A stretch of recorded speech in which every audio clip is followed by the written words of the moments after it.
105 சங்கீதம்.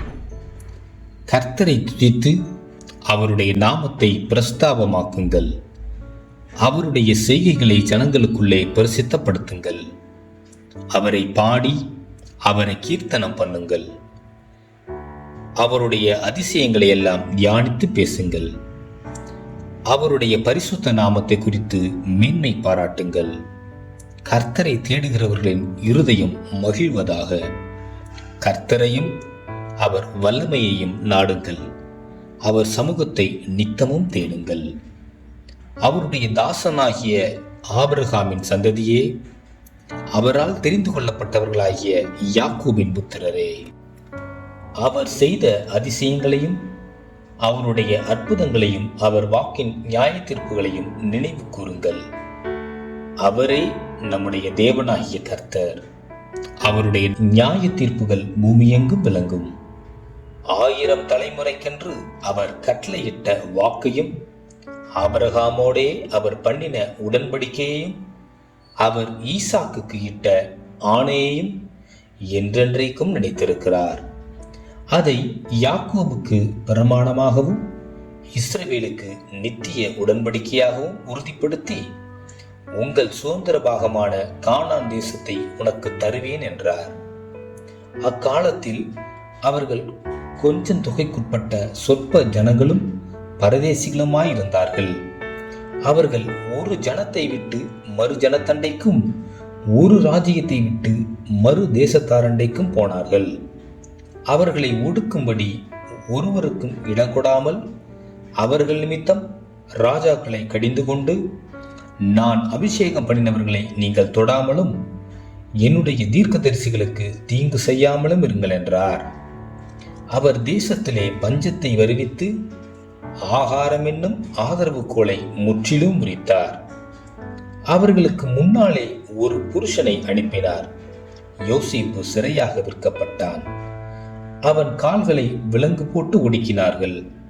அவன் பிராணன் இரும்பில் அடைப்பட்டிருந்தது.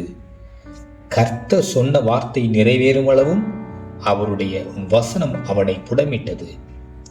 ராஜா ஆள் அனுப்பி அவனை கட்டவிழ்க்கச் சொன்னான். ஜனங்களின் அதிபதி அவனை விடுதலை பண்ணினான். தன் பிரபுக்களை அவன் மனதின்படி கட்டவும், தன் மூப்பர்களை ஞானிகளாகவும், அவனை தன் வீட்டுக்கு ஆண்டவனும் தன் ஆஸ்திக்கெல்லாம் அதிபதியும் ஆக்கினான். அப்பொழுது இஸ்ரவேல் எகிப்துக்கு வந்தான். யாக்கோபு காமின் தேசத்திலே பரதேசியாயிருந்தார். அவர் தம்முடைய ஜனங்களை மிகவும் பழுக பண்ணி, அவர்களுடைய சத்துருக்களை பார்க்கிலும் அவர்களை பலவான்களாக்கினார். தம்முடைய ஜனங்களை பகைக்கவும், தம்முடைய ஊழியக்காரரை வஞ்சனையாய் நடத்தவும் அவர்களுடைய இருதயத்தை மாற்றினார். தம்முடைய தாசனாகிய மோசேயையும் தாம் தெரிந்து கொண்ட ஆரோனையும் அனுப்பினார். இவர்கள் அவர்களுக்குள் அவருடைய அடையாளங்களையும் காமின் தேசத்திலே அற்புதங்களையும் செய்தார்கள்.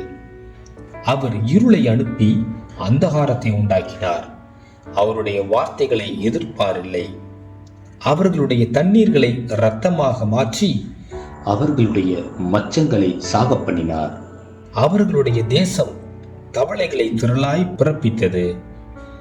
அவர்களுடைய ராஜாக்களின் அறை வீடுகளிலும் அவைகள் வந்தது.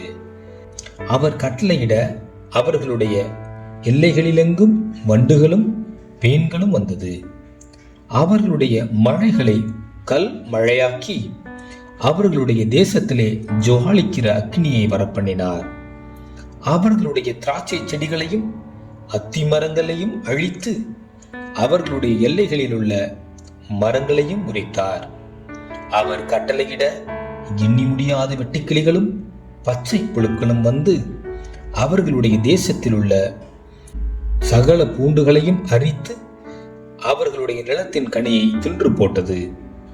அவர்களுடைய தேசத்திலே தலைச்சன்கள் அனைத்தையும் அவர்களுடைய பலனில் முதற் பலனான யாவரையும் சங்கரித்தார்.